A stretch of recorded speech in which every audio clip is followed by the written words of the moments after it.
And as always, with Fridays with Thurber, readings from America's greatest all-around humorist of the 20th century, essayist, playwright, and cartoonist James Thurber. If you missed the first 2 weeks, this is happening because I read nearly all of Thurber's stories to my late father in his hospital room, and he insisted it would be good for the show, and then it turned out the Thurber family thought so too. Some new context this week. The book from which I read, the Library of America's 1996 Thurber Writings and Drawings, along with another of the many Thurber titles available, appeared on Amazon's Movers and Shakers list. Indication of book sales suddenly taking off. Get me, I'm Oprah Winfrey. Tonight we have another selection of fables, originally published in Fables for Our Time and Famous Poems Illustrated in 1940, available again in a perennial library edition from Harper & Row. And let me begin with one that has long been a particular favorite of James Thurber's daughter, Rosemary, The Little Girl and the Wolf, by James Thurber. One afternoon, a big wolf waited in a dark forest for a little girl to come along carrying a basket of food to her grandmother. Finally, a little girl did come along, and she was carrying a basket of food. "You carrying that basket to your grandmother?" asked the wolf. The little girl said yes, she was. So the wolf asked her where her grandmother lived, and the little girl told him, and he disappeared into the wood. When the little girl opened the door of her grandmother's house, she saw that there was somebody in bed with a nightcap and nightgown on. She had approached no nearer than 25 feet from the bed when she saw that it was not her grandmother, but the wolf. For even in a nightcap, a wolf does not look any more like your grandmother than the Metro-Goldwyn lion looks like Calvin Coolidge. So the little girl took an automatic out of her basket and shot the wolf dead. Moral: it is not so easy to fool little girls nowadays as it used to be. The Little Girl and the Wolf, by James Thurber. We go to something now a little bit more political from the same book, The Birds and the Foxes. Once upon a time, there was a bird sanctuary in which hundreds of Baltimore Orioles lived together happily. The refuge consisted of a forest entirely surrounded by a high wire fence. When it was put up, a pack of foxes who lived nearby protested that it was an arbitrary and unnatural boundary. However, they did nothing about it at the time because they were interested in civilizing the geese and ducks on the neighboring farms. When all the geese and ducks had been civilized and there was nothing else left to eat, the foxes once more turned their attention to the bird sanctuary. Their leader announced that there had once been foxes in the sanctuary, but that they had been driven out. He proclaimed that Baltimore Orioles belonged in Baltimore. He said furthermore that Orioles in the sanctuary were a continuous menace to the peace of the world. The other animals cautioned the foxes not to disturb the birds in their sanctuary.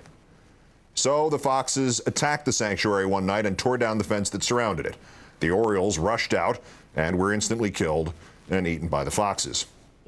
The next day, the leader of the foxes, a fox from whom God was receiving daily guidance, got up on the rostrum and addressed the other foxes.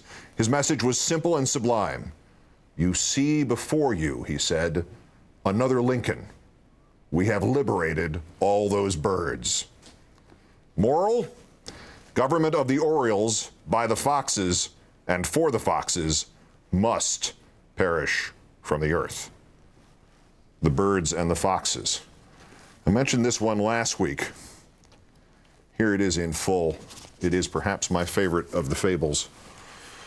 The Bear Who Let It Alone, by James Thurber. In the woods of the far west, there once lived a brown bear who could take it or let it alone. He would go into a bar where they sold mead, a fermented drink made of honey, and he would have just 2 drinks.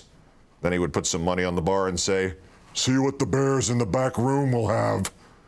And he would go home. But finally, he took to drinking by himself most of the day.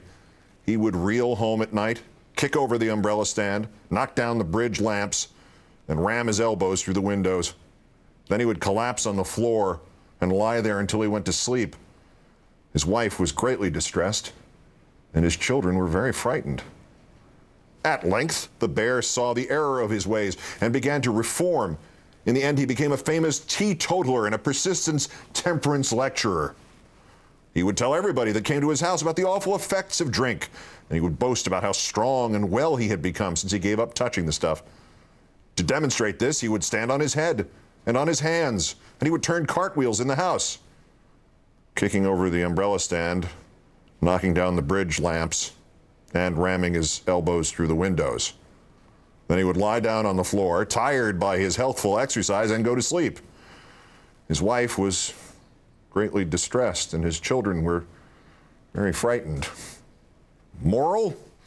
You might as well fall flat on your face as lean over too far backward. And lastly tonight, a little bit from the political end of things, we go to page 15 and the famous, the very proper Gander. Not so very long ago, there was a very fine gander. He was strong and smooth and beautiful, and he spent most of his time singing to his wife and children.